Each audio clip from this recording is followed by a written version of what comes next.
Police Nasir के case के बारे में क्या कर रही है, ये जानने के लिए हम पहुंचे SHO पापोश रिजवान पटेल के पास।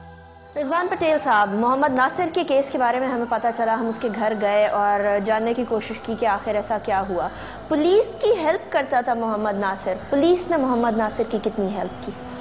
पुलिस इस सिलसिले में अपनी पूरी एफर्ट्स कर रही है। पुलिस ने जो जितने वसाइल हैं, जितनी चीज़ें हैं, वो रिकॉर्ड निकाले हैं कि किस किस क्रिमिनल के अरेस्ट में उसने हेल्प की है। उसमें से कुछ क्रिमिनल्स को ला के उनको इंटेरोगेशन वगैरह भी किया है। बाकी क्रिमिनल्स के भी पीछे हैं जो कि ज़मानत पे हैं, और ज़मानत के बाद थोड़ा मुश्किल हो जाता है क्रिमिनल्स को दोबारा ट्रैक डाउन करना। हमारी पूरी कोशिश है इस सिलसिले में। हमारे पास कुछ क्लूज़ भी हैं जिस पे हम इंशाल्लाह वर्कआउट कर रहे हैं। हमें उम्मीद है कि काफ़ी हद तक है। ठीक है, मोहम्मद नासिर ने आप लोगों की किस किस हवाले से मदद की, किन लोगों को पकड़वाने में मदद की? बेसिकली उसने कई street criminals, majority of the cases में स्ट्रीट क्रिमिनल्स के हवाले से उसने बड़ी हेल्प किया, क्योंकि वो सराउंडिंग्स पे अपनी ज़्यादा नज़र रखता था। तो अगर कोई नया चेहरा नज़र आता था तो उसको वॉच आउट करता था और फिर पुलिस को इंफॉर्मेशन देता था, और ज़्यादातर उसकी इंफॉर्मेशन पे काफ़ी कामयाबियाँ हासिल हुई थी पुलिस। सही, मतलब उसकी information most of the time correct होती थी, सही होती थी। कैसा पाया आपने मोहम्मद नासिर को? आपकी मुलाकात हुई उससे? किस किस्म का इंसान था वो, किस किस्म की? मेरी उससे 2 ही मुलाकात हुई है, क्योंकि मुझे अभी आए हुए महीना ही हुआ है। उस सिलसिले में उससे मेरी 2 मुलाकात हुई थी, और वो काफ़ी हेल्पफुल, वो पुलिस इन्फॉर्मर नहीं कहेंगे, helping hand to the police कहेंगे। इन्फॉर्मर दूसरी इसमें आ जाता है, मगर वो हेल्पिंग हैंड था। वो अच्छा मुखलिस लड़का था। 1-2 मरतबा मेरे से भी उससे बात हुई है, मीटिंग हुई है इधर इलाके के हवाले से, जराइम के हवाले से मैंने उससे मालूमात की, और काफ़ी हेल्पफुल उससे मुझे इन्फॉर्मेशन मिली थी, जिस पे मैंने वर्कआउट करके थोड़ी बहुत बेहतरी हुई है। क्यों इतना स्ट्रीट क्राइम आम हो चुका है कि कोई जो मदद भी करता है उस तहफ़्फ़ुज़ नहीं मिलता उस बंदे को? जिस तरह मोहम्मद नासिर ने आप लोगों की मदद की, तो क्या पुलिस उसको तहफ़्फ़ुज़ नहीं फराहम कर सकती थी? क्या उसकी सिक्योरिटी के लिए कुछ नहीं किया जा सकता? बेसिकली तो डायरेक्ट सिक्योरिटी ना कभी उसने मांगी, ना कभी किसी थ्रेट का उसने इजहार किया। वो अपने उसका जो शॉप है मेन रोड पे ही है पापोश नगर में, कभी उसने पुलिस से अपने ऊपर किसी थ्रेट का इजहार नहीं किया कि कभी कोई उसके ऊपर अटेम्प्ट हुआ हो या कोई और बात हुई हो। पुलिस गश्त करती है, घूमती है, देखती है, वो मिलता है उसके साथ हमारा काफ़ी इंटरेक्शन रहा।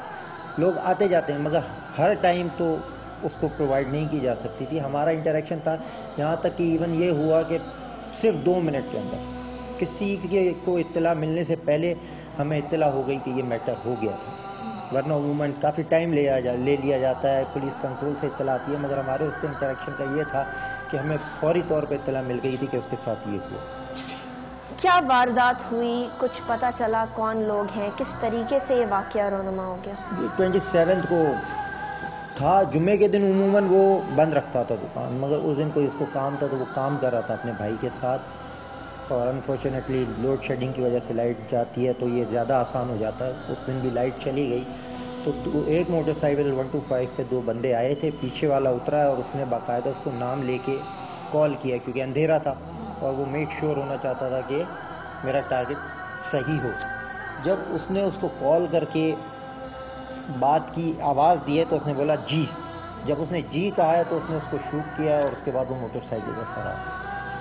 हम नज़र में रखे हुए कोई एनी शाहिद उसका अपना भाई दानिश था, जिसने सारी हुलिया बताया, मगर अंधेरे की वजह से वो भी नहीं देख सका, क्योंकि एक ने हेलमेट पहना हुआ था और दूसरे ने कैप पहना हुआ था। अंधेरे की वजह से वो शक्ल नहीं देख सका।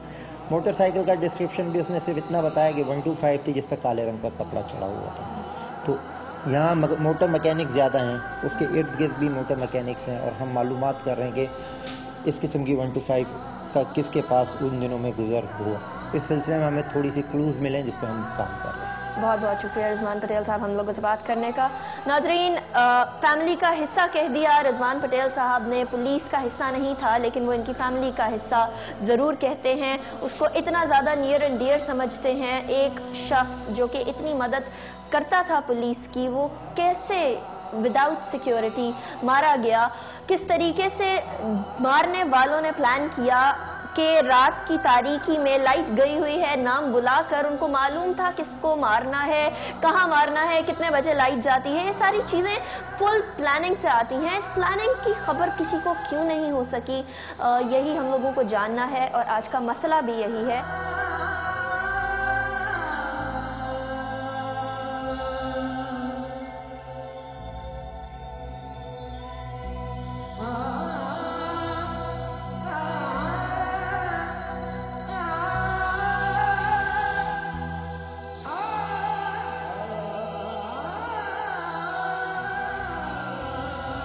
عباسی شہید ہسپتال، جہاں ناصر خون کا عطیہ دینے آتا تھا، اپنے آخری سانس بھی اس نے اسی ہسپتال میں لیے.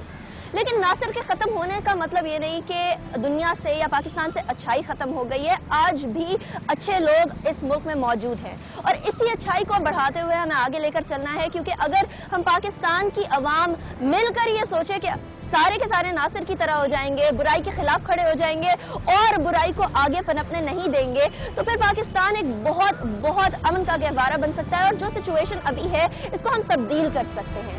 یہی عزم ہمیں لے کر چلنا ہے، کیونکہ پبلک اور میسز ہی اس ملک کو اب تبدیل کر سکتے ہیں. کسی اور سے توقع کرنا اب صحیح نہیں ہے. ہمارے آج کے شو کے بارے میں اگر آپ کچھ کہنا چاہتے ہیں تو ہمیں ای میل کریے، اور اگر آپ اپنا کوئی مسئلہ بتانا چاہتے ہیں تو ہمارا ای میل ایڈریس ہے mkh@dawnnews.tv. ہمارا فیس بک پیج جوائن کریے، لائک کریے اور اپنے مسائل اور اپنی آراء سے آگاہ کریے www.facebook.com/مسئلہ کیا ہے. تب تک کے لیے انیکا نثار کو اجازت دیجیے. اللہ حافظ.